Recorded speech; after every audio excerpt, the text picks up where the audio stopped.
Okay, so we talked about the Best Picture winners of the 30s and 40s. So now let's cover the movies that took home the Oscars in the 50s. Starting with All About Eve. Fasten your seatbelts. It's going to be a bumpy night. An American in Paris. Never. She's the gayest girl in the world.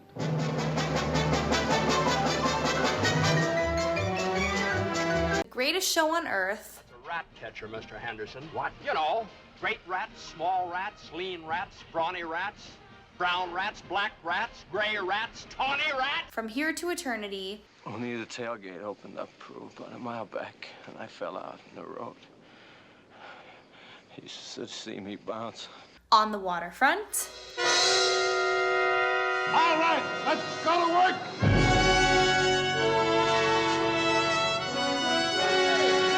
On the Waterfront is a crime drama film, winner of 8 Academy Awards, including Best Picture, Best Director, and Best Actor for Marlon Brando. It marked his 4th nomination and first win. It's renowned for its powerful performances, intense plot, and social commentary on the struggle between righteousness and moral compromise. Marty. Listen, Ange, I've been looking for a girl every Saturday night of my life. I'm 34 years old. I'm just tired of looking, that's all. I like to find a girl. Everybody's always telling me, get married, get married, get married. Don't you think I want to get married? I want to get married. Marty stars Ernest Borgnine, who won Best Actor for portraying a lonely, socially awkward butcher in Marty. The film also won Best Director, Delbert Mann, and Best Adapted Screenplay for screenwriter Paddy Chayefsky. Around the World in 80 Days.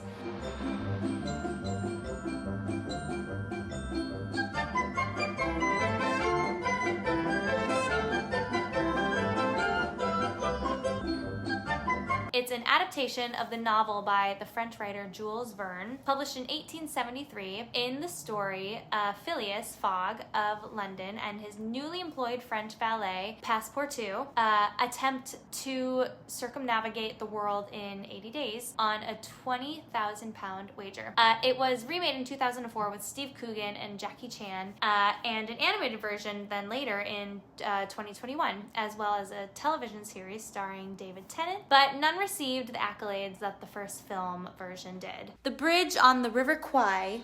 What have I done?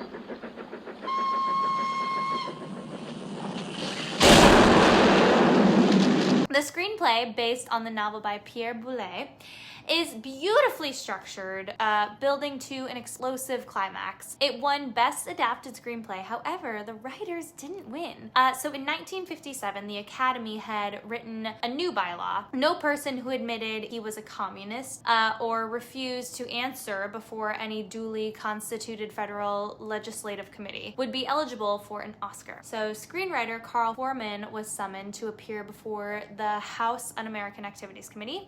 Congress was investigating communist activities in the U.S. He testified that he had been a member of the American Communist Party more than 10 years earlier while still a young man, but he had become disillusioned with the party and eventually quit. As a result of his refusal to give the names of fellow party members, Foreman was classified as an uncooperative witness and blacklisted by all of the Hollywood studio bosses. So screenwriter Michael Wilson was also named an unfriendly witness by the House Un-American Activities Committee and blacklisted for being a communist. In light of the blacklist, it was decided to put novelist Pierre Boulet's name on the script. So when it won the Oscar for Best Adapted Screenplay, the award went to Boulet, who wasn't present for the awards. Critics noted how impressive it was for the French novelist to make his screenwriting debut with such an exquisite film, and everyone knew Boulet couldn't speak English, let alone write it. So then on December 11th, 1984, the Academy unanimously resolved that the names of Michael Wilson and Carl Foreman be added to that of Pierre Boulet on the credit for Best Screenplay for Bridge on the River Kwai. And thus is history.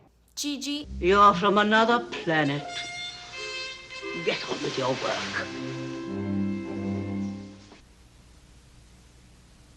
And Ben-Hur.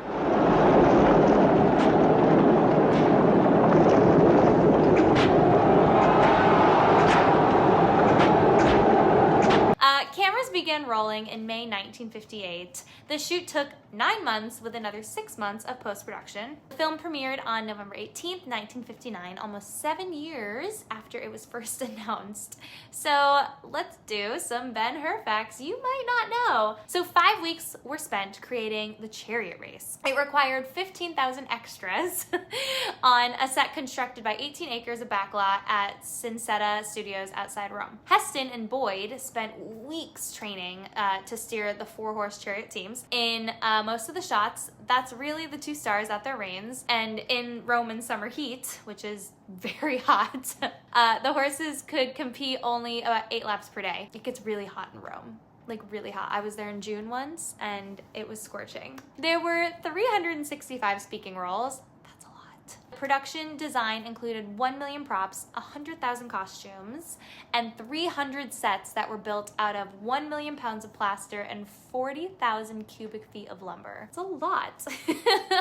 So throughout the shoot, the sets became a tourist attraction, drawing some 25,000 visitors to Rome. It was an instant hit, grossing $147 million worldwide during its initial run. At that time, that made it the second highest grossing film ever behind Gone with the Wind. It was more than profitable enough to rescue the troubled MGM that had been looming bankruptcy, essentially. So Ben-Hur generated another $20 million from merchandising, including books, toys, candies, perfume, neckties, jewelry, gowns, chariot-shaped tricycles, and Ben-Hur and Ben-His bathroom towels.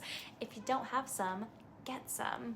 In the 1970s, MGM props, costumes, and memorabilia were liquidating the studio's assets. A Sacramento restaurateur paid $4,000 for a chariot used in the film. 3 years later, during the energy crisis, he was arrested for driving the chariot on the highway.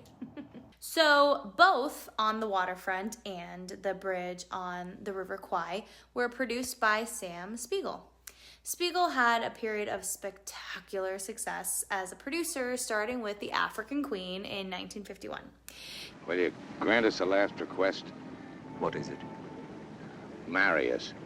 Was? We want to get married. He followed that with the 2 award winners, On the Waterfront, 1954. Just finish what you started. You can. Okay. And Bridge on the River Kwai, 1957. Then, suddenly, last summer, 1959, was also a hit. You fell in love with Sebastian, didn't you, last summer? I tried to give him what you had always given him, the tender understanding and the love you gave My him. son and I had a rare and wonderful love and trust between us. Followed by Lawrence of Arabia, 1962, a little bit later. You do not drink? No. I'll drink when you do. Which Spiegel garnered a 3rd Oscar. He produced 23 movies over the course of his career. This man was on fire. Let me know how many of the movies you've seen.